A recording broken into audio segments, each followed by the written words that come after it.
This is Eugenie Bondurant from Conjuring 3, The Devil Made Me Do It, and you're listening to Don't Go Out There podcast. In a world where zombies, ghosts, serial killers, and vampires all exist, it's Nico, Brian, Mike, and Dustin, and they are all that stand between you and the films that could end the world. Welcome to the Don't Go Out There Horror Movie Podcast. Welcome back, everybody, to the Don't Go Out There Horror Movie Review Podcast, powered by the Big 3 Roll-Up. Just want to thank all our fans and listeners. I really appreciate all the support. Before we jump into tonight's film review, I just want to give a quick shout out to our website, don'tgoouthere.com. Anything about this podcast you need to know, you can find it on our website. We got our episodes, interviews, celebrity shout outs, our store, our blog, our social medias, links to all of our social medias there. We have Facebook, Twitter, Instagram, and YouTube. Just click those links and go give us a follow or a subscription. We'd really appreciate that. And just give a quick shout out to our Patreon-esque thing that we have called Blood Donors. We get a lot of fans, listeners who say, hey, how can we support you guys and help you guys out? Just check out Blood Donors on our website. We have all different level of tiers. By now, you've heard about our Patreon-esque tier donation program, to help with things like web hosting, podcast hosting, and just basically keeping the lights on, called Blood Donors. And by God, you want to help. Well, let me tell you more. We have different donation levels with tons of different perks, from, autographed picture, an on-air shout-out, to picking a movie and joining us for an episode. Well, joining some of us. If you pick Jason X, I'm calling in sick that day. And we know that we could never repay your generosity, and we have some of the best fans in the world. But if you'd like to go ahead and donate even just $5, please go to don'tgoouthere.com, click donate. Disclaimer, we are referring to donating money and not actual blood, which makes this next part super awkward, but oh yes, there will be blood. But that's a figure of speech, not real blood, you animals. All right, let's jump into tonight's film review. And you might have heard a little bit of disappointment in my voice. We are taking on the newly released The Conjuring, The Devil Made Me Do It. And just a warning for everyone who listens to this and who clicks play on this podcast episode, this is an in-depth, spoiler-filled film review. Beginning to end, we are going to spoil everything. So don't get mad at us if you listen to it and we spoil it. I'll just go ahead and give my quick overview, quick thoughts. This isn't a bad movie to me. A little bit of a letdown, though, honestly. Actually, it's a big letdown. This movie was nowhere near as good as the first one, and it damn sure wasn't as good as the second one to me. We reviewed 1 and 2 at the beginning of 2020 when we had Rashad Green on. That was awesome. Big shout out to him. I rated that movie, the second one, a 10, and I got to say I'm very disappointed with this movie. I still think it's a decent movie, but I just got to be honest, it didn't live up to my expectations. Brian, you want to go next? Yeah. I wasn't really disappointed. I'm actually a big fan of the first two Conjurings too. I rated them an 8.5 and a 9.5, if I'm not mistaken, and I really like this one.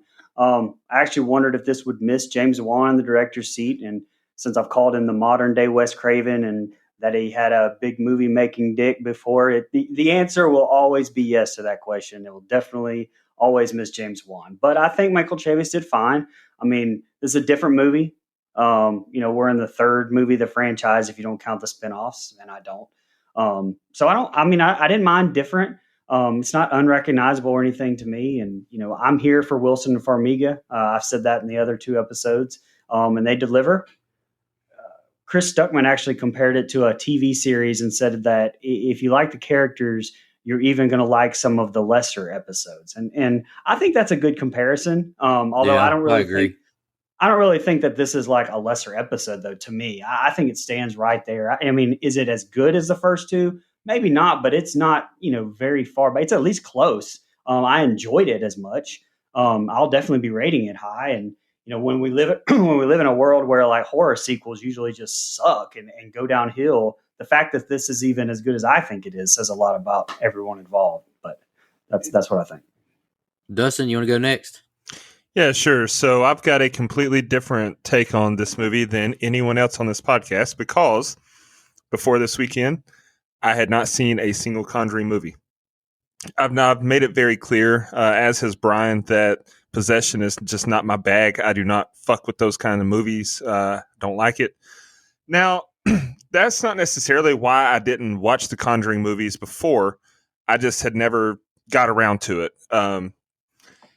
That being said, fast forward, I watched the first one. I think, okay, this is a good movie. I gave it an 8.5. Watched the second movie. Oh, this is a good movie too. I gave it an 8. It's right there with it. Going into this movie, I didn't have the high expectations that Nico did because I was not anticipating this movie at all. I, before this weekend, could have cared less if it ever released because I hadn't watched the others, so it didn't matter to me. So maybe that's why I didn't have the sigh of disappointment like Nico had when he's introducing us, because I didn't have any expectations. I watched the first two and then immediately watched the third one in consecutive days. So that being said, I thought it was a good movie. I like how each movie they expand on Lorraine Warren's quote unquote abilities. They really expand her character and what she can and can't do and what she sees and feels. I think that was cool. That's a cool character arc there. My thing with possession movies are Paranormal Activity. When we did that one, yeah, fuck that movie forever because you don't actually end up seeing the demon. It's the invisible killer. It's the invisible demon. Right. Movies like this actually don't bother me nearly as bad because they visualize it. Like, when you can see it, it's like, okay, that takes some of the creepiness out of it for me. And so I didn't have a problem with these. Go ahead. And Dustin, me and you usually don't really see eye to eye in a lot of movies, but that sounds almost exactly like my description whenever I was doing Conjuring 1. Yep. That's my exact feeling on that entire thing, and how these movies to me aren't like Paranormal Activity. So anyway, go ahead. I'm sorry. No, you're fine. And I remember back before I even joined the show, I was listening to your guys' review of The Conjuring. I remember you saying something along those lines, but I guess I tucked it away. I'd forgotten it a little bit. And then when I go to watch the first Conjuring movie this weekend, and I see when they go into the cellar, when they discover that there's a cellar in the closet, and they start going down there, and you see the hands pop up beside her head and clap. That's early on in the film. I was like, okay, I know what this is about to be. Let's do it. Let's knock these out. These are going to be good. Good to go for me. I could sleep with the lights off. But no, so back to this movie. I thought that the casting was great. Patrick Wilson and Vera Farmiga can do no wrong at all. I'm not just talking about in the Conjuring films. They're great. Yep. And it just, I think that it was a tad long. Now, it's the same exact length as the first Conjuring film. So that is what it is. So it's not necessarily about the length. It's just I think there's moments in this film that kind of drag that they could have condensed a little bit. But overall, it's a good movie. Mike, go ahead, brother. Yeah. So when we reviewed the first two, I believe I rated the second one higher than the first one, which in hindsight, probably a little bit of a mistake. I rewatched these two getting ready for this one a couple weeks ago. I enjoy the first one significantly more than the second one, only because of the runtime. Golly, the dang second one's almost 2 hours and 40 minutes long. It's very, very long, and I feel that in the second one. First one I really, really enjoy, and I like the second one a lot. If I could re-rate it, it would be lower than the first one. So I kind of hate to backtrack, but that was when I was a little more generous in my ratings back then. I still kind of am, I guess. But as far as this movie goes, I think it's really good. I actually think it's an improvement on the second one. And I know that's probably a hot take in the Conjuring community. I have no loyalty to these films, so I kind of view them all as their own movie. I think it's better than the second one, and I would place it just below the first one, which I think is a very awesome, succinct story that they get right and they nail every little bit. This plot, I think, is better than the second one, but I think maybe just because I like the true crime aspect, even though it kind of gets a little bit sketchy as far as staying true to the story, but they all do, so that's okay. I really, again, kind of like everyone else has already touched on, the cast and the characters are what kind of make this film. Vera Farmiga and Patrick Wilson as Ed and Lorraine are awesome. They carry this movie, and I think there's little nuances in this movie that Vera does that are different than the first two, and you notice them almost like Lorraine's a little older, a little wiser, a little more in tune with her abilities, as Dustin said, and I think that comes through in this film a lot. And I almost think that Patrick Wilson, while still a strong actor and Ed's still a strong character, kind of takes a back seat as far as splitting the screen. I think when Vera's on, she kind of steals the scene, and I don't think that's a bad thing at all.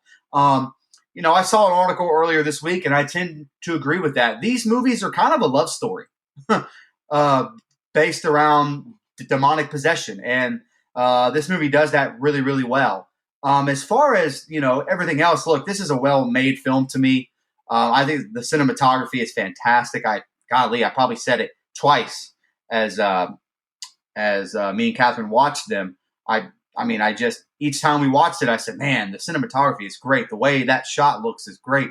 The lighting, awesome. Just so a really, really well-made film. I think the supporting cast is good. The child actor, Julian Hillard, I think does a pretty dang good job as possessed kid, or showing, making us gain sympathy and empathy for the character. So again, I like this movie a lot. Again, I don't really want to get into the whole thing where I don't like these kind of movies because I'm not a believer in this stuff. I try to separate that when it comes to this franchise in particular because they're just really, really good movies, and I'm excited to talk about it. Catherine, did you want to give a quick general overview before we jump into the scene by scene? Sure.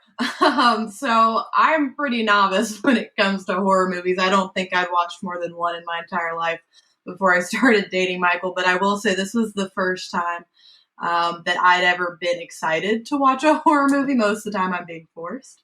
But when we watched the two Conjurings, I was forced into the first one. That's a definite. But I'm really intrigued by paranormal things. I don't necessarily believe in possession, but I love the first two, so I was pretty excited to see this one. And like Michael kind of hinted at, I'm a feminist at heart, so I kind of loved that Lorraine kind of took on more of a power lead role here as opposed to Ed. But yeah, I enjoyed it. Also, before we go, let's get this out of the way from the two of us. Vera Farmiga, you can call me sometime. Also, so Wow. Wow.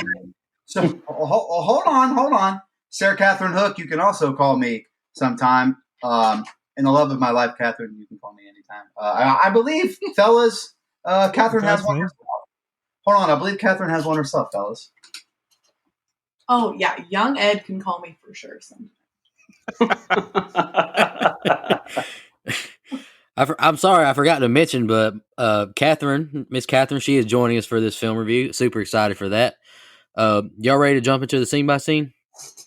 Let's do it. All right. The film starts with, I wrote an awesome spooky WB opening, which is in all three of them. I like that a lot. Now we're at the home of the Glatzels, and we see carnage and destruction in the home. July 18th, 1981. The exorcism of David Glatzel. He was 8 years old. They take a break, and Lorraine brings Ed a drink and asks if he's okay. He says he can't remember one like this. Ed tells him he could use some sleep. Ed tells the father he won't go through much more since the exorcism has been approved, and Father Gordon is on the way. Arnie carries David to bed and tells him he's brave and to hang in there. He won't let anything happen to you. David asks when he's going to propose to his sister. Father Gordon is dropped off, and we get a nice homage to the shot from The Exorcist. Knock on the door, and David springs up, then another loud knock. He runs to the bathroom and hides in the tub. The demon shakes the knob violently. David looks up and sees fingers on the shower rod. The faucets turn on and blood sprays on him.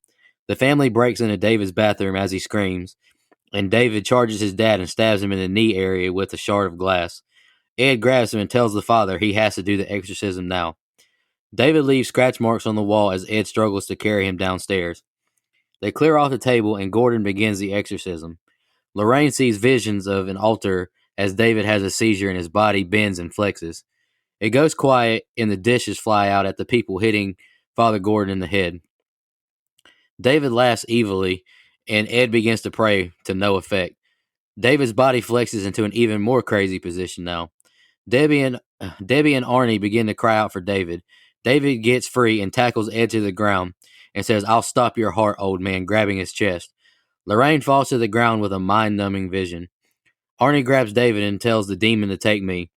He drops David to the floor and we see him become possessed. Ed sees what happened but can't say anything. He's having a massive heart attack. Lorraine embraces Ed and has him call 911. Close up on Arnie and we get script on the screen. This was Ed and Lorraine's most sinister case.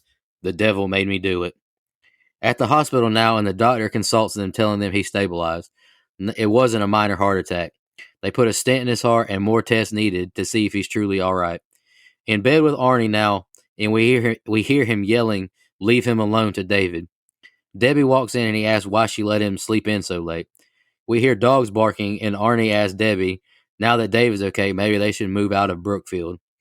Debbie says, "What about my family and us being broke?" Debbie tells him that she'll think on it, though. She walks out and tells him to get dressed. We get a walkthrough of the kennel they all work at with Bruno. Debbie tells Bruno the ins and outs. Back at the Glatzels, and they're having a barbecue. She asks Arnie to go inside and get the meat tray. He's ecstatic to do it because he's starving. He sees a cereal box shake and fall to the ground on its own. He walks in the room, and we see a huge rat run out the box into a hole in the wall. Arnie looks into the hole in the wall. He backs away and turns around and is grabbed by the woman occultist. All right, Brian, that's the first two scenes we got. Go ahead, bro. Yeah, right off the bat, it was so good seeing Patrick and Vera, Ed and Lorraine again. Again, it's just like seeing old friends. I mean, you already have such a connection or, comfort with. I love seeing the Exorcist famous like little poster scene nod as Father Gordon arrived at the house. It was cool to see, and I'm not complaining, but I do have to wonder, if that was kind of a director's choice. I mean, I know Juan had producing credits and a lot to do with it, but this movie has a lot of nods to other movies like that, especially The Exorcist, and I don't recall the first two having so many direct. I mean, it's not even nods. I mean, this especially was taken almost exactly and just kind of transferred over. I just wonder if that was a Michael Chavis decision or not. It was a beautiful shot, though, regardless. I kind of don't understand the time jump, though. I mean, like, is it Arnie? But he sees Father Gordon arrive, and then it's like, how long after? I mean, it almost seems like the middle of the night, like David has been asleep for a little while or something, and Ed was just adamant about doing the exorcism now and not waiting. So I don't really understand. I didn't really understand why they would just kind of let him fall asleep. The shot with the fingers over the shower, creepy as hell, nicely done. Almost had a Grudge or a Ring, feel to it. A little nitpick though, as the boys being kind of drugged down the stairs and we're getting the claw marks. I think I would have liked to have seen it like be the child's fingers doing the scratching, because it almost had like a Freddy cartoonish type feel to it as they were like taking him down and you were getting the claw marks, but it really wasn't his hand, just if that makes sense. It just wasn't touching the walls. Just something I would have done differently there. And a little tidbit here. They actually employed a contortionist for the scenes with David, who's twisting in knots. Her name was Emerald Wolf, who was actually 12 years old when they filmed. There was no special effects added to the movements at all, which was pretty amazing. The only thing they did was put Julian's face on her. So all of those contortions were in camera. Chavis said she did all of that and was able to twist her head around to that position. So I thought that was a pretty cool little tidbit. That girl needs an exorcism in real life. Then what the hell? I was going to say, she needs to be on the U.S. gymnastics team. Judas Priest. And lastly, if you listen to the show, I'm a sucker for those one tracking shots. And in this first set of scenes where it's going through the dog boarding house, as it's kind of like introducing you to Arnie and Debbie, and who, by the way, Roy O'Connor and Sarah Catherine, I think, do an amazing job here. I think they have great chemistry. But I wanted to point out that one shot that goes from outside to inside 2 or 3 rooms following them, I think it's fantastic. If there were any cuts in there, I didn't see it. It was done perfectly. So I've already talked too much. Great opening. Loved it. I've seen a lot of reviews saying they really didn't care about Arnie, as a character, but I honestly did, and I really connected with him, so I liked it. Yeah, I don't get that at all. I'm going to get into that a little bit. Yeah, I really like this opening scene. I think it's intense. We're right into this movie, man, and I think all three Conjurings do this really well, where they give you a really intense opening scene. I think this is no different. You get an exorcism right off the bat. You get a little bit of a glimpse into Ed's health condition as well, and I think it's a really good way to set the tone for this movie. Again, anything involving kids, and we touched on that in this show, is like 10 times scarier. There's some actual science behind that. I mean, they've done all kinds of scientific research into that, where people just, when it comes to horror movies, get more scared when it comes to kids. And so to see a kid possessed, we've talked about that on this show before, a little bit creepy. And to see the body contort and everything else is some scary stuff. Again, film nerd in me just loves the way these scenes are shot. The lighting is perfect. The way they kind of move the room a little is really, really good. I love the character work here. I think Ed, I kind of touched on in the beginning. Ed and Lorraine's chemistry is really, really good here, and I love the subtle look as Arnie is talking to it, and Ed's saying, "Don't talk to it," and the kind of transfer of demon that is so subtle, but the way that it's shot, the way to kind of get in on Arnie's face is really, really good. I think it's creepy, and the fact that Ed sees it but can't say anything, and we as an audience know, but only Ed really kind of knows what's going on there. I think that's really, really smart, and it's done really well.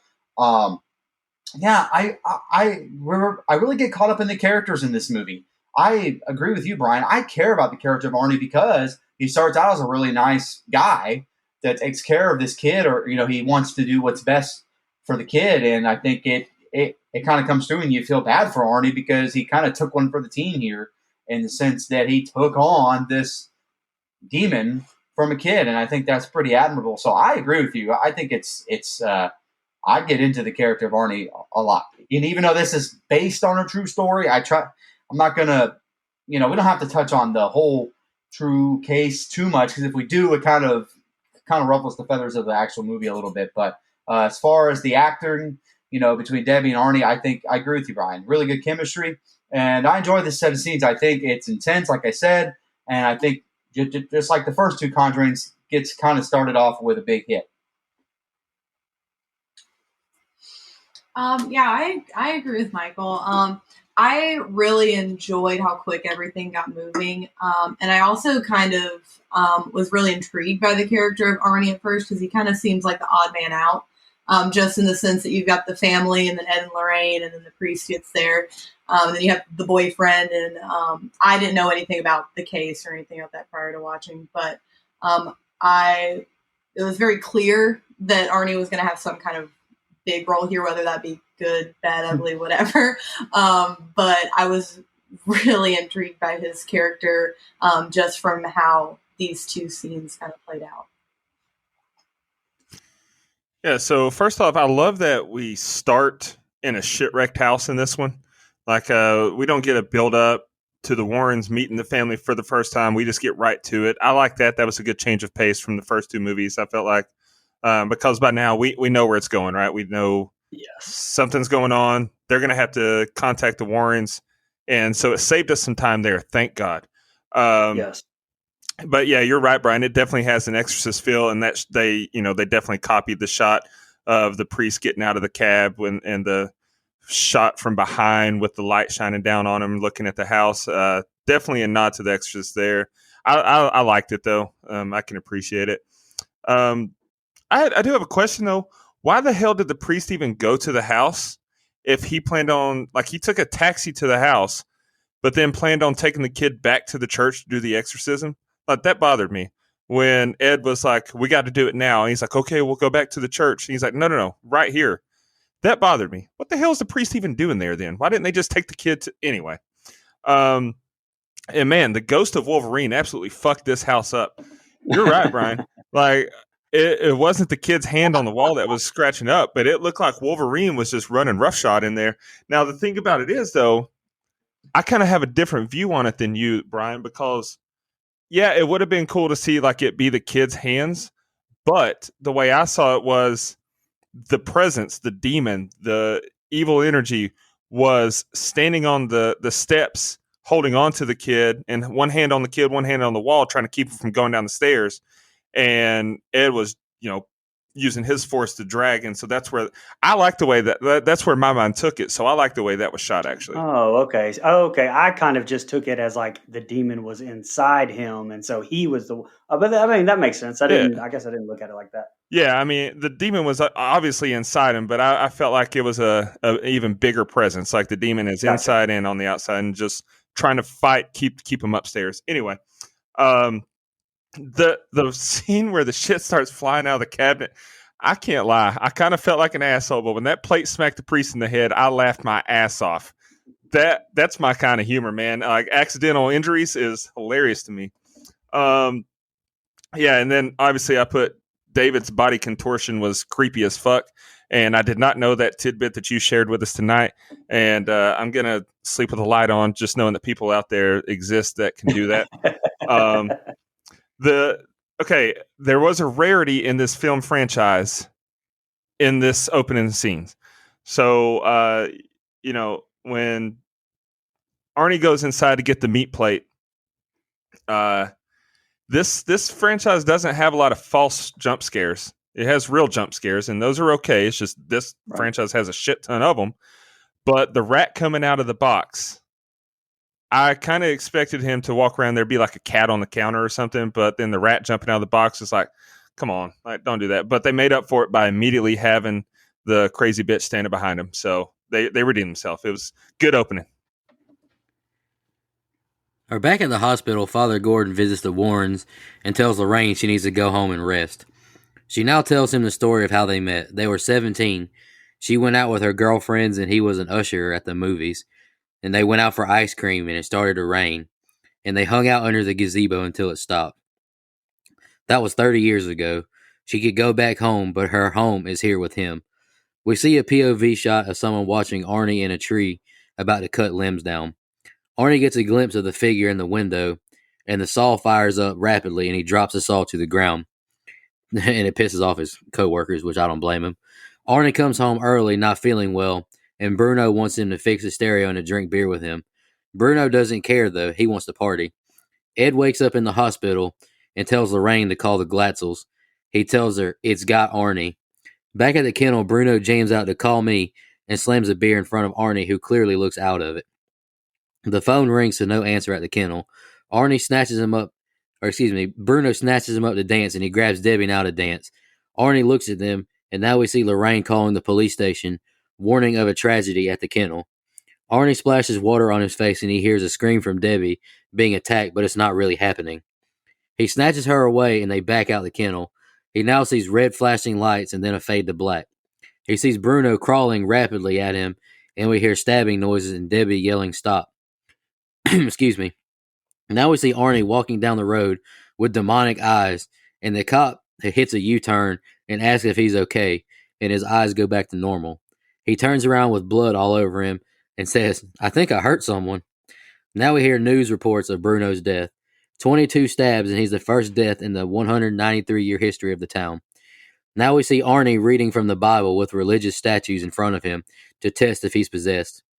The Warrens tell the prison priest he's not possessed at the moment. Arnie asks if he's just crazy. Arnie says he invited this thing into him. Debbie says she was there, and whatever happened, it was not Arnie. Lorraine says we're going to help any way we can. We're at Arnie's lawyer now, and she isn't going in front of the jury saying that he was possessed by demons. The standards of evidence in the court of law is different than the church.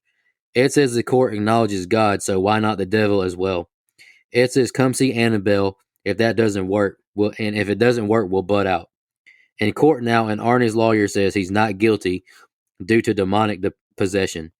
Ed is wheeled down the stairs, and the lawyer tells Ed and Lorraine the opposition is going for the death penalty. Only their findings can save the kid. She tells Ed demons don't just leave. We have to find what we missed. All right, Brian, go ahead. Um, Another little fun fact right off the bat here: when Ed's in the hospital, you can hear Dr. Marin being paged as yet another little nod to Father Marin in The Exorcist. Um, and I thought the build up with Arnie and the use of sound and tension with you knowing what was coming, but still like you felt the tension building with the loud music and Bruno being drunk. And then you get that total stoppage and silence for like a brief second before Debbie interrupts. Again, I thought that was a great use of sound there. But is it realistic? I mean, the dude looks like he has the flu. He looks terrible, but they're just acting like, he's normal. He just, you think they tell him, go get your ass in bed or something. But, and again, I know things played out a little different in the real report, but honestly, I don't care about that whatsoever. I'm just looking at this completely from a movie perspective. Agreed. And I'm not sure at this point, I kind of thought, okay, well, we're going to get like kind of like Conjuring 2, where we're not sure if it's something's really happening to him or not. And so I wasn't sure at this point if I liked them showing like what he saw with the demon, or if I would have liked, that same angle. Like, is this a demon angle? Is this just him being crazy a little bit more? I don't know if I would have liked that or not, but seeing the movie all the way through, I didn't mind it. But at this point in my notes, that's what I was thinking. It was interesting to think about the other way anyway. I absolutely love the line that we get in the trailer. And he delivers here that we accept the existence of God in the court of law every time a witness swears to tell the truth. I think it's about time we accept the existence of the devil. Absolutely brilliantly delivered and written line. Loved it. I think it's absolutely hilarious. The Warrens inviting the lawyer over, and you don't see the interaction. You just see her the next day in court. Her eyes are huge. She's scared to death. I laughed out loud for real on that one. Another great group of scenes to me. I'm going to say this, and it may sound probably like an oversimplification, but I like how they add the heart issue to Ed as almost another little handicap to our heroes. We know the more you put your heroes in like a peril, the more tension you build, and that's definitely something they do a lot more of in this movie to Ed and Lorraine, and I liked it a lot. Yeah, so we definitely get a lot more of Ed and Lorraine's backstory in this movie than we typically do. I mean, we know they love each other. We know they have a daughter. We know some things about them from the other films, but we get a lot more of it in this one, I feel like. And it's okay. I'm not complaining. It makes the ending very sweet and touching, which we'll get to that. But when you talk about a long runtime and what you can cut, you have to look at something to cut. So I don't know, maybe just condense that a little bit if possible. Anyway, I love the way that Arnie's possession progressed in this movie. Like we just saw him, he sleeps a very long time, and then he's normal, he's fine, and then just little things start freaking him out. The lady grabs him in the kitchen, but overall he's fine. He's up in the tree, drops the chainsaw, and he sees her in the window, but she's not there. I like how it then progresses to him. He's got the sweats. He's not feeling well. But man, what an asshole guy is. What's his name at the kennel? He's like, yeah, I know you feel like shit. I know you left work early, but drink this beer and dance with me. Like, what the fuck? God, have some damn compassion and decency. Was it Bruno? I think that Bruno, was his name. yeah. Bruno. Sorry, Sacha Baron Cohen. I knew that was coming. So, anyway, then we go back to the hospital. Ed wakes up and he's like, no, we gotta warn him. It's got Arnie. How did she just know to call him, tell him it's going to the kennel? Like, I don't know. That bothered me. There was no mention of, or if there was, I missed it. But there was no mention beforehand that Arnie and her live at the kennel or live in that house there. So how did he know the exact location? She know that we didn't get a flashback or a vision or anything. So that kind of bothered me a little bit. Maybe they filmed a scene explaining she called around and found out that, and it was cut for time purposes. But that's one of the things they shouldn't have cut if so. The look in his eyes when he goes in and out of possession I thought that was awesome. He's walking down the street and he looks like a fucking character from The Walking Dead, right? Like he looks like a zombie. But then when the cop talks to him, you can see the color come back to his skin. You can see his eyes go back to normal. That was awesome to me. I love how they do that in this movie. It really lets you know like when he's himself and when he's not, which is helpful. And then we get a new twist on the franchise, which I think is awesome. You know, we watched the first two movies and we think we have a good understanding of how possession works in this timeline, right? Like, they're possessed, religious artifacts and Bible repels the devil. We're good. But this one, no, not so fast. They have him read from the Bible while he's sitting there with a crucifix right beside him and holy water right beside him, and he's unfazed.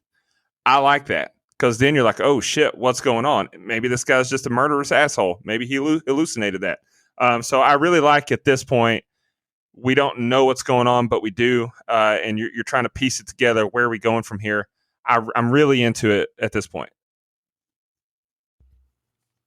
All right, Ed and Lorraine listen back on David's exorcism tapes. 5 months earlier, we see the family moving into their home. David goes into a room and sets a box down on a waterbed.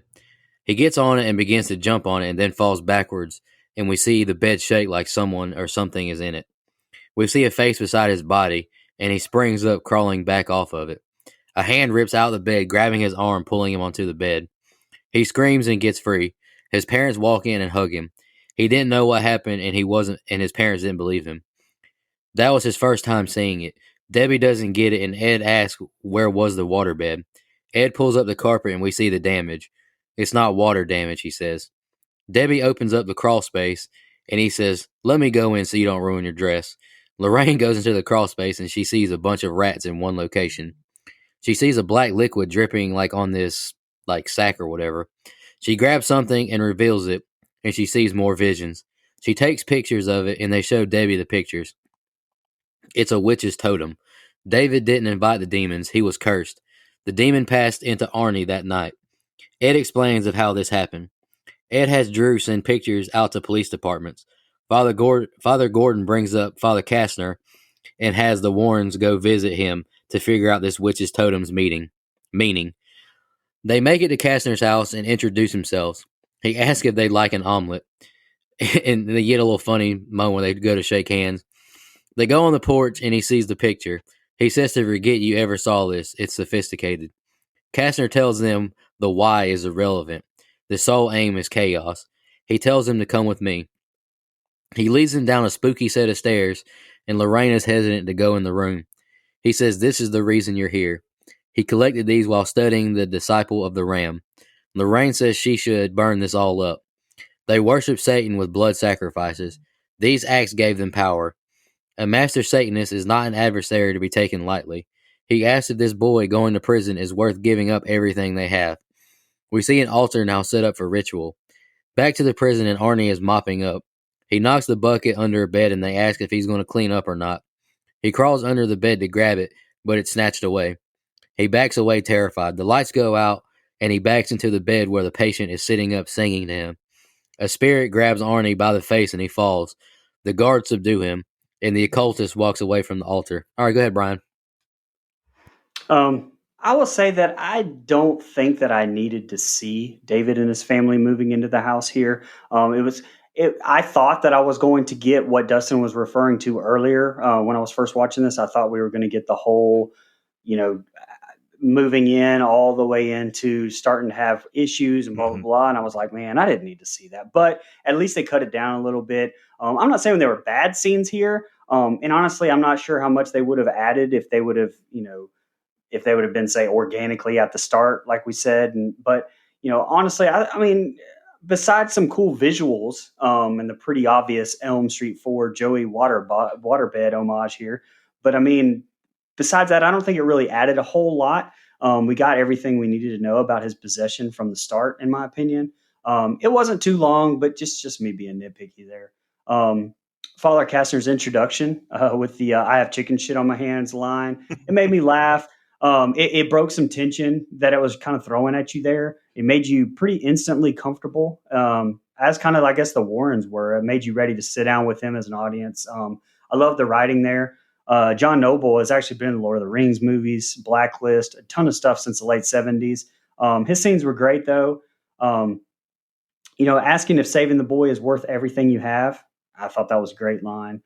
Cinema Blend actually interviewed Chavis and said that they went back during the reshoots and made Kastner's role a lot bigger because of how well Noble's performance was liked. Enough that they actually cut out a big other part, which I'll get to it later, which might have made Nico like it a lot more because it was more demon centric and more like the other two. So I'll kind of touch on that in a little bit. And I know we got a glimpse of her earlier, but we got a little bit better of a shot of her here in this group of scenes. But Eugenie Bondurant, friend of the show, Eugenie Bondurant, does an amazing job playing the cultist. Go listen to her interview over at don'tgoouthere.com or wherever you're listening to us right now.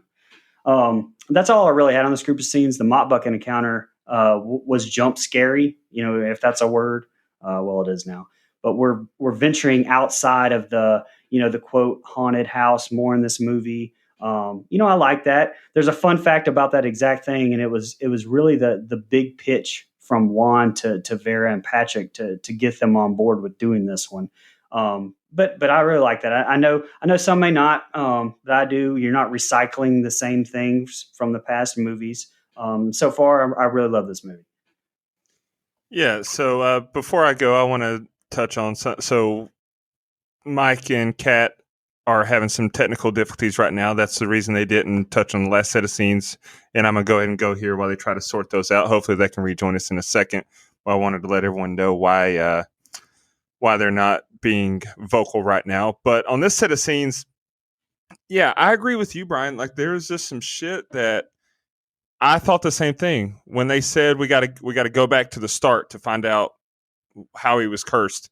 And then they actually go back to the start with them moving in the house. I thought, son of a bitch. They had me at the first. I thought, all right, we're not going to have to see this backstory. And then here's this damn backstory. But they didn't make it that long. They just showed you, the waterbed shit and then the spot on the floor. But I completely agree with you. That's something that could have been addressed, like mentioned. Have them tell Ed and Lorraine, yeah, he was in his bed in the bedroom. There was a waterbed. He was on it. He felt like something grabbed him through the waterbed. The waterbed busted and it caused this black spot. That's all you had to do. That's just a lot quicker than seeing that long scene. That being said, I thought the scene was very well acted by the kid that played David, and I liked the way that it was shot. But it's just this movie's almost 2 hours long. Like, you could have cut that out. And then when they go and meet the father, their Castor. Man, that guy's awesome. I laughed too when he said, when he said, "I've got chicken shit on my hands." Like, it's just little moments like that really make me appreciate them more in a movie so dark. This movie doesn't have a lot of things you can laugh at. The priest getting hit in the face with the plate and chicken shit on the hands. I will laugh when I can.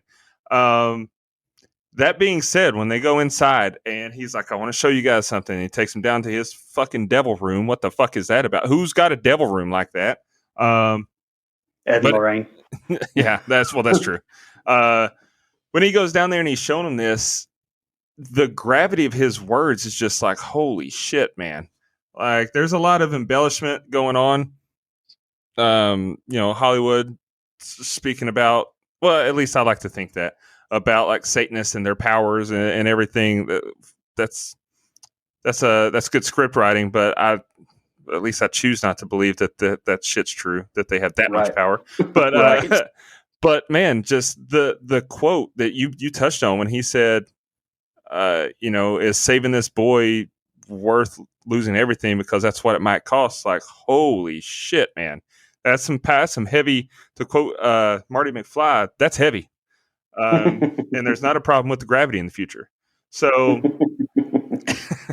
I knew you'd like that, Brian. But yeah, it's another good set of scenes at this point.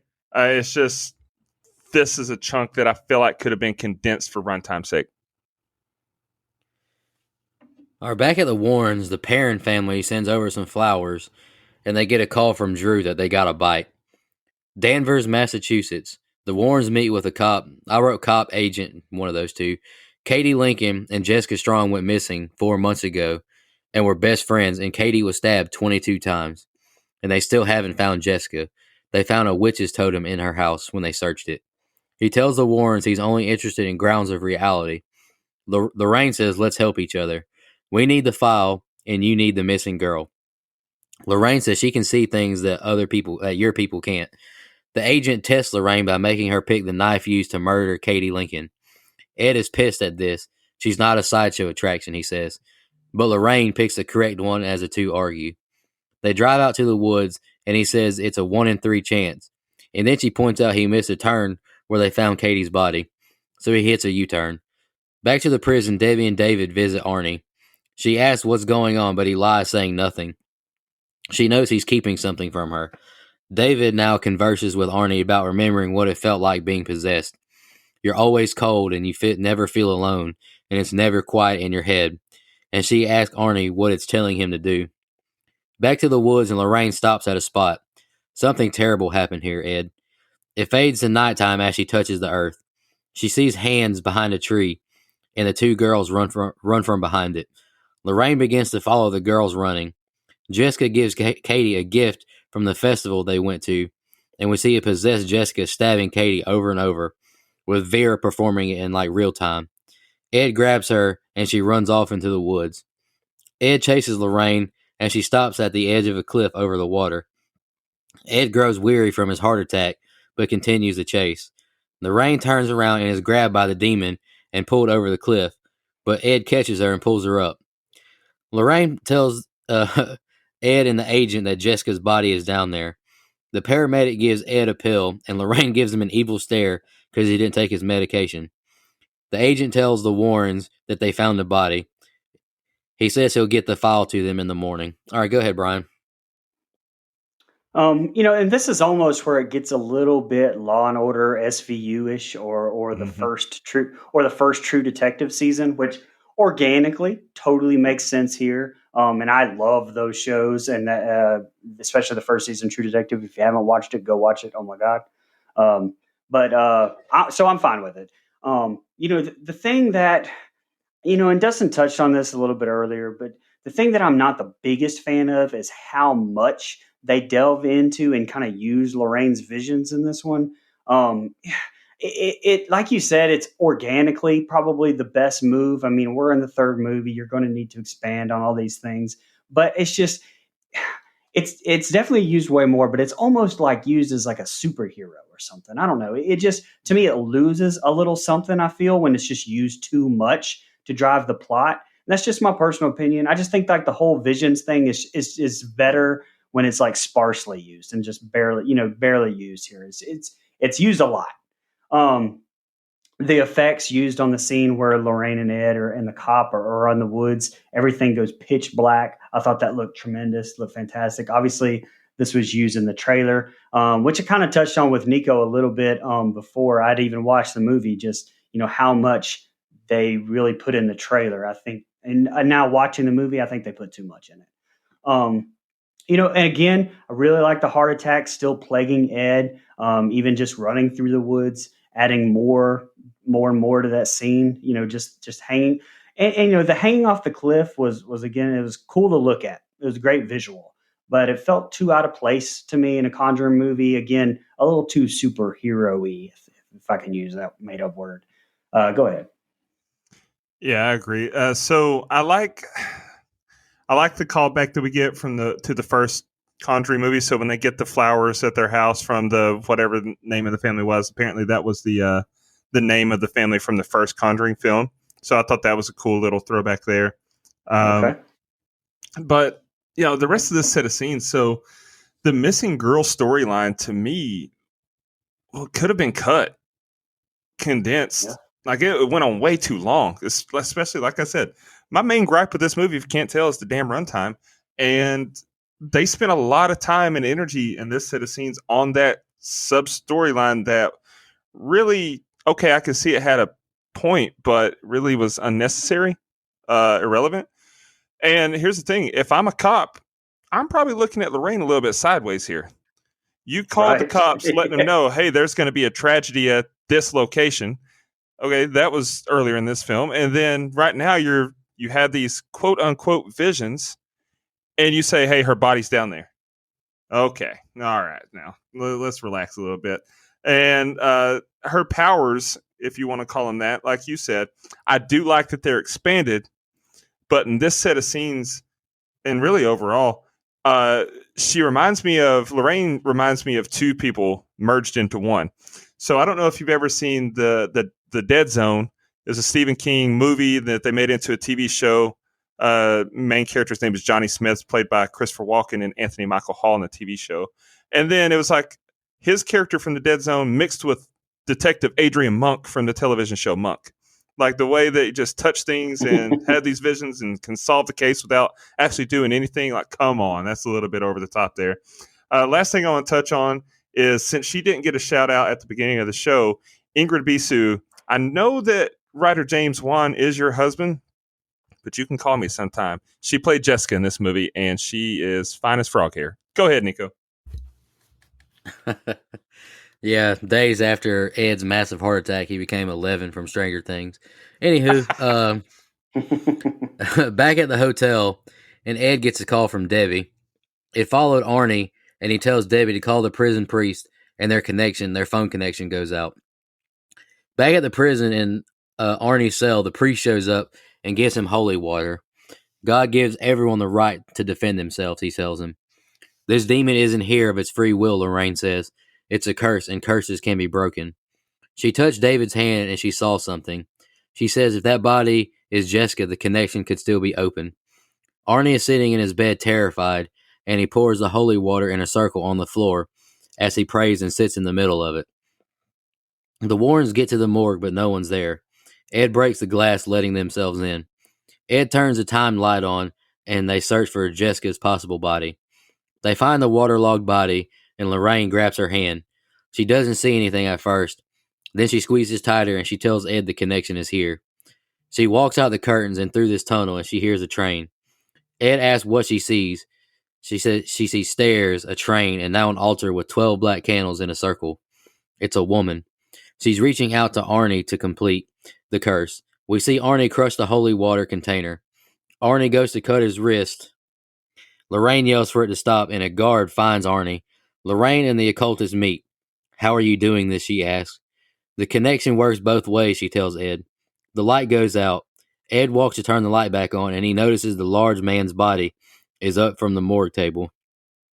He tells Lorraine she needs to come back. The body runs at Lorraine now, but Ed runs to Lorraine, snatching her away from the body. The man falls to the floor. She knows who we are, Ed. Back to the Warrens' house, and they hug Debbie. Drew has something to show Ed. They read in a book about human sacrifice. To break the curse, you have to break the altar the curse came from. Lorraine tells of things from her vision to find the altar. Ed stands up to check out the file and passes out.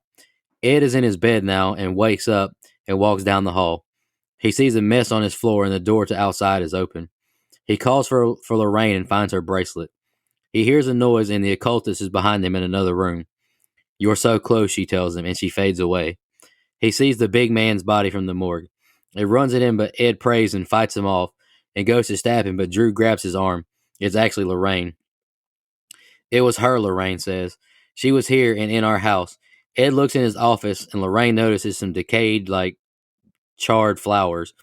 They were fresh yesterday.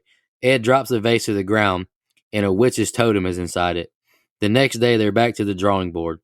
Lorraine is going to get the book translated. She tells Debbie to be with Arnie, and Ed and Drew are going to dive into the files. The priest tells Debbie they've stopped Arnie's sedation as he's bound to the bed.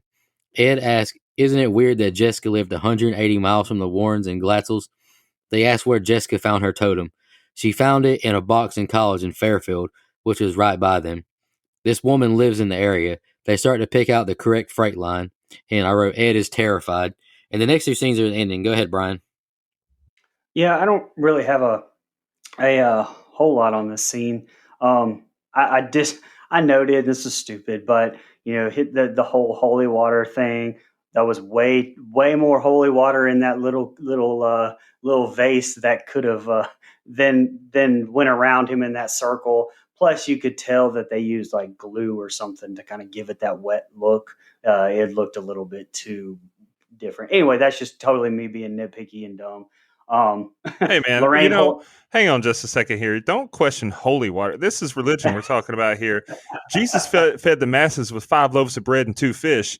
So don't, quantities can be deceiving sometimes. So, Well, while we're on that, if you have a demon inside of you, I think you should drink it. I mean, that's just me. I'm just like, hey, if it's inside of you, it's like salt water. Wouldn't you want to gargle that shit and get the thing out? Yeah, I don't know. That's a good point. Anyway, um, Lorraine holding that nasty wet hand at the morgue is fucking disgusting. It made me cringe. Speaking of that, did you guys ever wonder why morgues like this, why they're square? It's because of all the corners. Anyway, all right. So anyway, a lot of good tension anyway in the morgue scenes. Great use of sound with the cane. I thought as Ed is walking through his house when you aren't sure if he's still asleep or awake. I thought just the clank clank clank. I thought that was awesome. And again, seeing Eugenie is just it's so weird though. Like again, having talked with her and interviewed her on the show, she's such a sweet and just super nice person. It's definitely weird seeing her as like a bad guy or, well, I guess a cultist. But that's how I really had on the scene.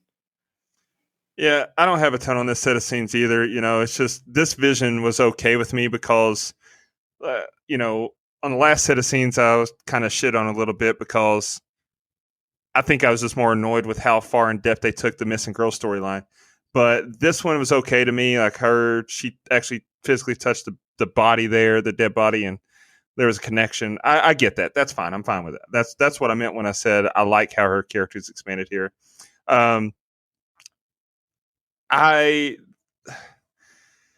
This whole encounter is very intense. Like when Lorraine and the occultist come face to face, and there in the morgue when she almost got her there, and then they go back to the house, and then Ed almost stabbing Lorraine. I mean, damn, you want to talk about a butt puckering moment?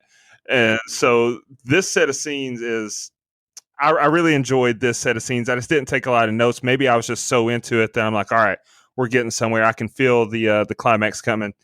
God damn it, that sounded a lot more perverted than I meant for it to. Damn, that's pervert, man. My bad. But I done lost my train of thought. Anyway, I can feel the finale is upon us, and it's not getting any better, so I'm just going to stop talking. Go ahead, Nico. All right, here's the ending. Lorraine gets back to Father Kastner's house to translate this passage for us. Ed leaves and has Drew send police. Kastner says it needs 3 victims: a child, lover, and a man of God. Purity, love, faith. Lorraine tells him it's Ed. They found a totem in his office. Kastner says to follow him. There's something I need to show you. Back down the creepy staircase, and the priest sits in the dark, then reveals himself to Lorraine. He shows Lorraine a book with pictures of his daughter. Mother died in childbirth, and he raised her in secret. He studied into the occult, but created a fascination with his daughter. The priest prays over Arnie, and the lights flicker. He blames the wiring. Arnie is sweating and says she's close as he trembles. Lorraine calls him out for him knowing what's going on the whole time. He tells her he didn't want to see, and he thought she'd come back. She lives in the tunnels under this land. The altar must be down there. Destroying it is the only way to break the curse. The floor creaks and they realize she's here. Kastner lets Lorraine into the tunnels and Jigsaw closes the door behind her. Kastner sees his daughter and she approaches him. He puts a gun on his desk. He says he's failed at being a priest and being a father. Then she disappears behind him, slitting his throat. Lorraine sees in her vision of his death as she continues to wander the tunnels. Lorraine hits a light switch and finds the altar. She tries to flip it over, but it's too heavy. The occultist enters the room with Lorraine. Ed arrives and calls out her name. She yells for him, and he finds a sledgehammer to break the lock into the cellar. Lorraine runs, calling for Ed, and falls over, and now she sees a double of herself that mimics her movements. The occultist now gets on top of her on the ground, trying to stab her face with a knife. And then Lorraine grabs a rock, hitting her face, and she runs off. Ed gets into the tunnels, and he sees Lorraine run towards him, but it's the occultist who blows something in his eyes and takes over his body. The occultist is back at her altar, lighting the candles.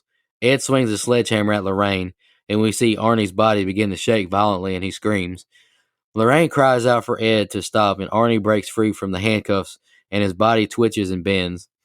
Lorraine leads Ed down the halls, and she says, "Ed, please remember me," as they have flashbacks to when they first met. Arnie's body crawls away and levitates. The priest continues to pray as Arnie holds a piece of glass to his neck. Debbie jumps and grabs his arm, stopping him as she hangs on. They make it to the altar room, and she says she thinks our love is our weakness, but it's our strength.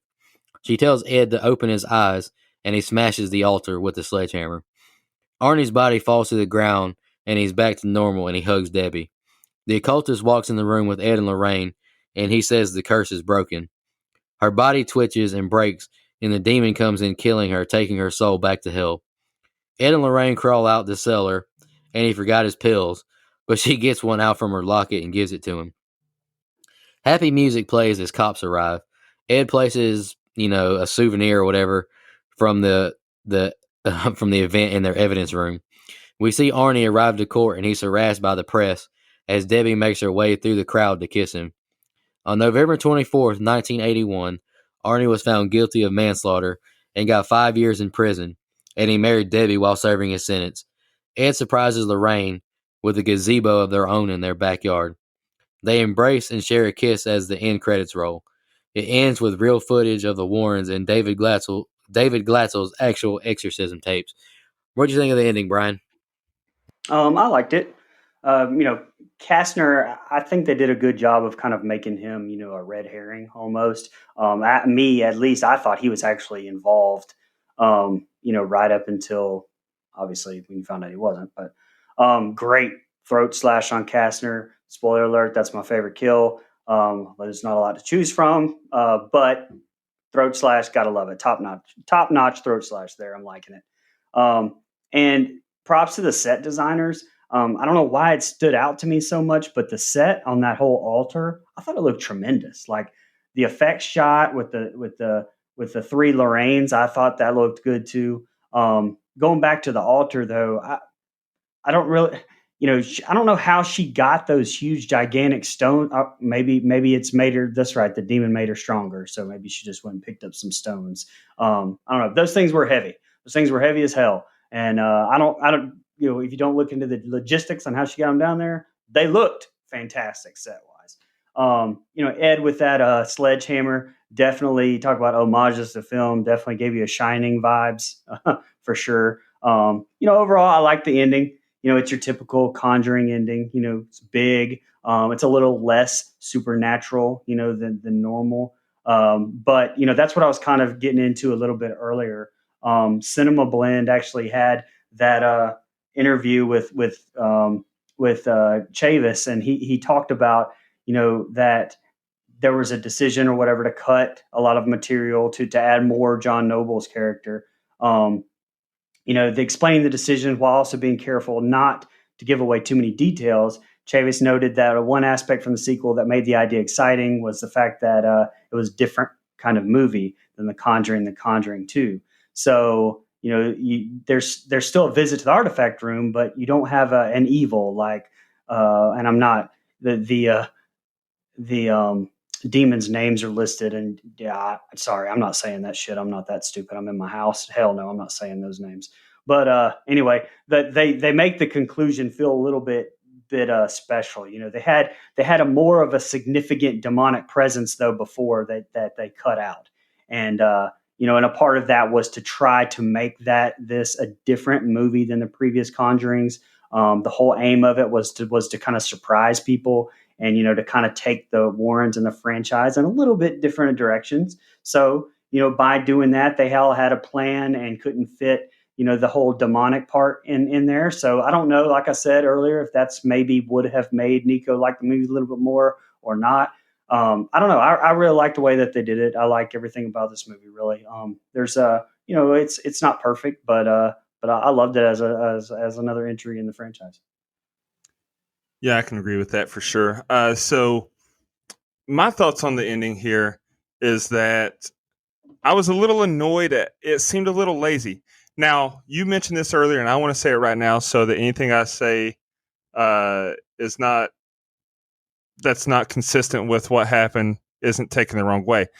I don't care what really happened. I don't care about the real case. I'm looking at this as a movie as The Conjuring 3 as a, loosely based on a true story. So Right. for my satisfaction, if this is really how it happened, they should have changed it. I felt it was a little bit lazy of them to be like, oh, we need to go back to Kastner. I need him to translate this because he's the only person alive that can translate this.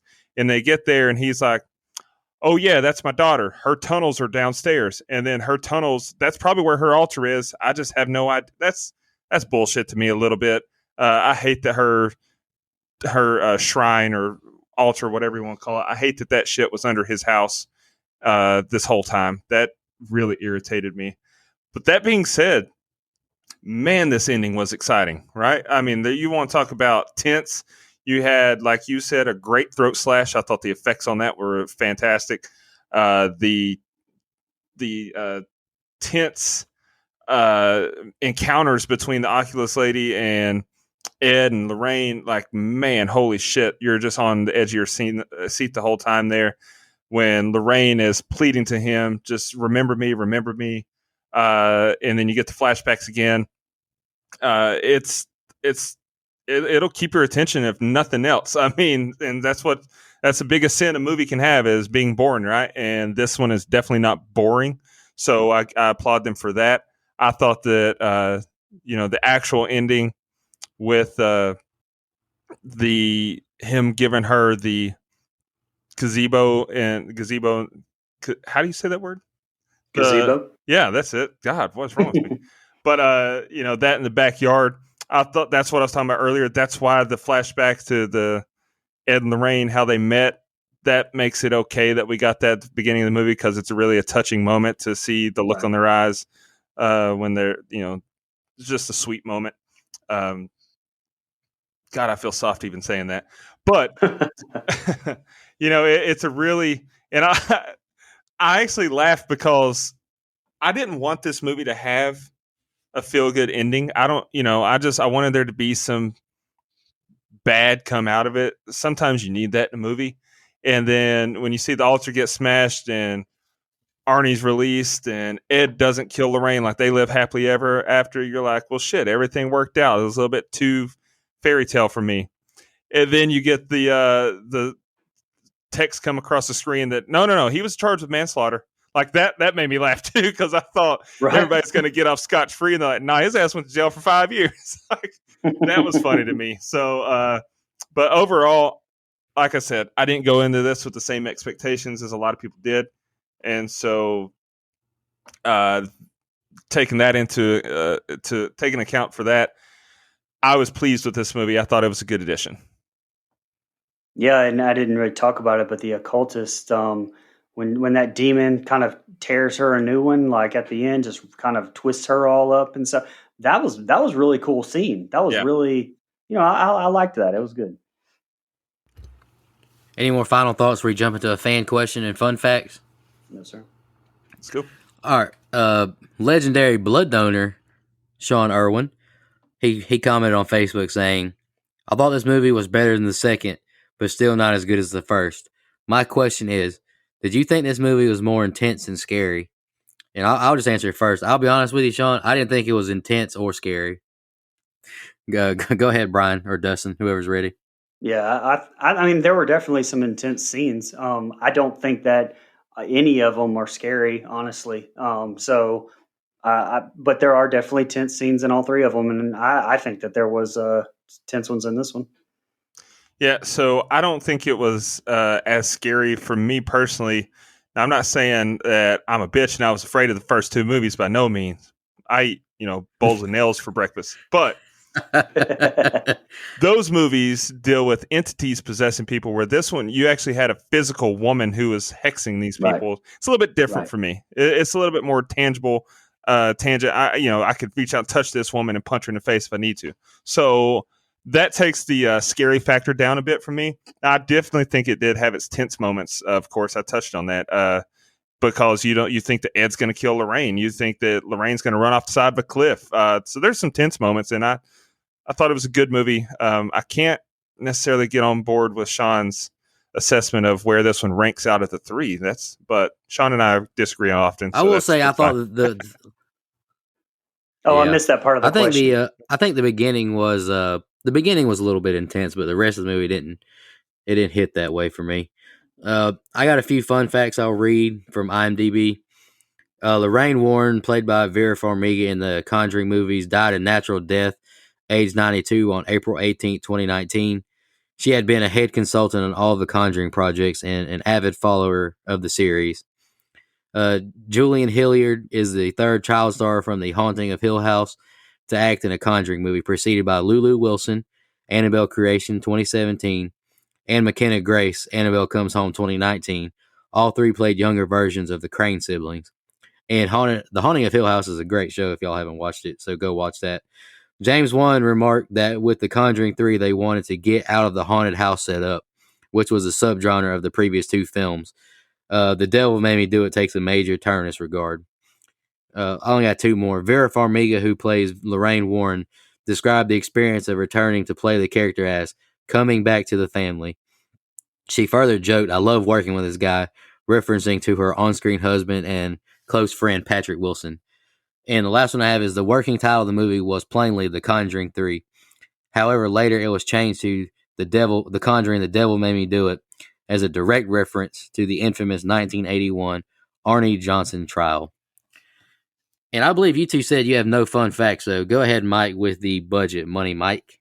Yeah, so The Conjuring 3 had a budget of $40 million, and opening weekend it made upwards of $57 million. It came in number one, beating out A Quiet Place 2 from the week before, and it beat out Cruella, which finished number 3. So pretty solid debut for the horror genre and the Conjuring franchise, which if I had a guess, this would probably be the last one. All right, I'll go ahead and do my rating now. Favorite kill, I didn't write down a lot for this, but favorite kill was Kastner's throat slit, and my least favorite was the Bruno off-screen stabbing. I will say that it was kind of nice to have some kills in a Conjuring movie, because the first and second one, I can't remember seeing any kills, just a lot of jump scares and, all that. Okay, here's a little synopsis I wrote, and bear with me, I wrote a lot, because y'all know I'm a giant fan of the first two movies. So this was a film I was highly anticipating. This isn't a bad film, but it was disappointing to me after two watches. The Conjuring 2 was one of my all-time favorite horror movies. This was a huge step down from the second, in my opinion. This film, following two different cases, didn't allow me to sympathize with any of the characters outside of Ed and Lorraine. Speaking of them, yes, they were great, but I even felt like their relationship was forced more. You don't have that Ed singing scene or the ending trying to save Janet where you feel their relationship. I thought the exorcism theatrics were a bit much, albeit kind of fun to watch. The jump scares were extremely predictable, and I didn't feel much tension like the first two. Was this a bad film? Absolutely not.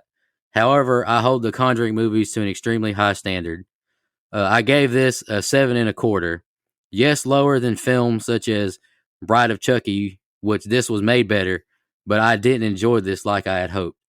I think Vera, Patrick, and friend of the show, Eugenie Bondurant, did a phenomenal job. I do think this franchise, right now to me, is suffering from that monotony now through, for example, Insidious, through 3 films. The third film in that franchise isn't bad, but it didn't bring anything new. If there is a fourth Conjuring, I hope they go back to the core of the first two. Worth a watch, but nowhere near as good as the first two, especially the second.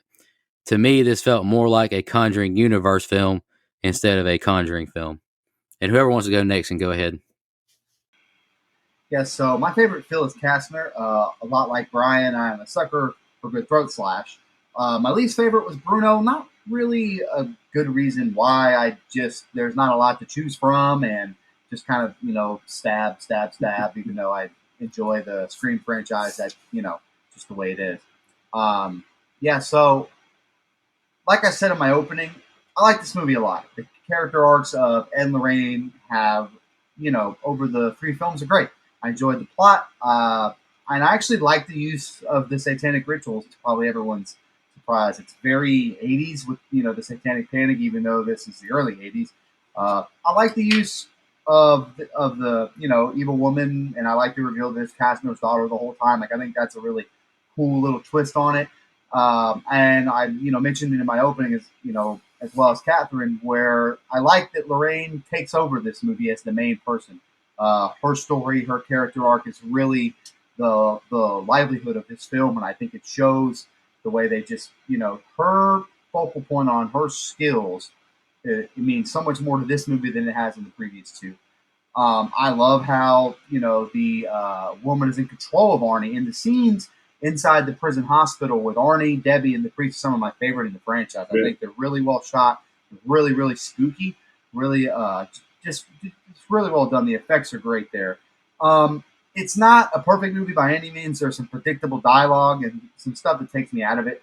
Like the like touching the dead guy's hand, that doesn't really do anything for me, but I don't know. I guess that's just kind of the skeptic in me. Overall, it's a solid wrap to a really, really, really good franchise that doesn't have any bad films in it, at least in my opinion. I would have to give this movie an 8.5. It would be a 9, but the runtime is a little bit of a killer. So 8.5 for the Conjuring. I'll go ahead and go. I'm quick. I have the same favorite kill, or least favorite kill as Nico, and I kind of said it during the thing. And I've kind of talked on my thoughts on this film. Again, I really liked it. The whole basis of the entire, or the foundation of the entire franchise, which is to me just these three movies, is Ed and Lorraine's relationship, and the chemistry between Patrick and Vera, and I don't think that lost anything here. I had some nitpicks, but again, I enjoyed it being a little bit different. I do. I may not feel the same way that Nico does about the first two, but I really love them. And, I hated that I waited for the almost exact same reason as Dustin so long in my life to watch them. I really enjoyed the first two movies. And this one didn't really disappoint me. Like I said, I saw that it was going in a different direction, and I was okay with it. It wasn't so drastic to me that it took me out of it. Like I said, I rated the other two at 8.5 and a 9.5, and I'm just going to give this an 8.5. I'm going to put it right there with the first one and in the second one. I really enjoy these three movies, and I really enjoy this franchise. And I'm trying to think right off the top of my head, another trilogy that's this good in the horror genre. But hell, there's not that many just trilogies. So anyway, that's me. Okay. Yeah, so I had the same favorite and least favorite kills you guys. I mean, when there's only two, of course we're going to agree on them. When one is an awesome throat slash and the other is off screen, basically. My general thoughts, I've kind of said them throughout the show. I came into this low expectations, or no expectations, really. I was pleasantly surprised by the franchise. I was not let down by either of the sequels, which is tough to do. When you make a movie that's a really good movie and then you say, well, let's keep going, let's capitalize on this success, and you make a sequel, and then it turns out to be good, and you're like, okay, let's keep going. A lot of times you end up with The Godfather 3, and this time you didn't. Like, I think all three movies, they do get I don't want to say it like this, but a little worse, and that's no fault of the movie makers. Just the first one set a high bar in my book, so I have them in that order: 1, then 2, then 3. So, like I told you guys at the start of the show, I gave the first one an 8.5, the second one an 8. Which Nico, when I texted him that, he said, "Geez, that's basically a 10 and a 9.5 coming from you." Haha. Yeah, I know. I'm a little tough, but those are high marks in my book. And I gave this one another high mark. I gave it a 7.75. So I thought it's a really good movie that's got a lot of rewatchability. It's just tad long. That's okay. It doesn't feel like you're laboring while watching it. And 7.75, and that puts our composite score with Cat's 9 an 8.2. And IMDb is at 6.5 right now. Well, what the hell do they know? I really am not trying to whine too much, but I thought of two other things that bothered me. Like y'all were mentioning with the tense scene between Patrick and Vera at the end. It's like, that he's not going to kill her, so it didn't do anything for me. And I also thought that it was I didn't like that they just gave Lorraine a new power, because I don't remember in the first or second where she could touch stuff and see things. Like I don't remember that. I felt like they just turned Lorraine into Theo from Haunting of Hill House, who when she touches something, she sees what comes with it. No, she definitely had that. That was definitely played upon in the second one, at least, because remember in the second one when she goes downstairs and she's in the basement and she sees Ed get stabbed and she even sees the tree that goes through his chest. She definitely has those kind of visions. It's just not as amplified as it is in this movie. No, I know about the visions, but I don't remember anything in the first or second where she touches something. Oh, yeah, and like sees physical it. touch. Yeah, like Okay. she touched the earth and she saw Katie and Jessica's or whatever, the whole murder scene and Yeah, I all that. gotcha. And she touches David. Like that felt just like a ripoff of Theo's character from Haunting of Hill House. Okay. I don't know. Maybe I'm nitpicking. I still gave it a 7.25, but that's still just a big drop off to me from the first two. But it's not terrible. I encourage everybody to go watch it and form your own opinion. Any final thoughts before we give a shout out to some blood donors and announce our pick for next week? No, let's do it. All right, I just want to give a quick shout out to some our blood donors. We really appreciate all of your support. It means the world to us that you donated money to us to help us fund this podcast. It means a lot to us.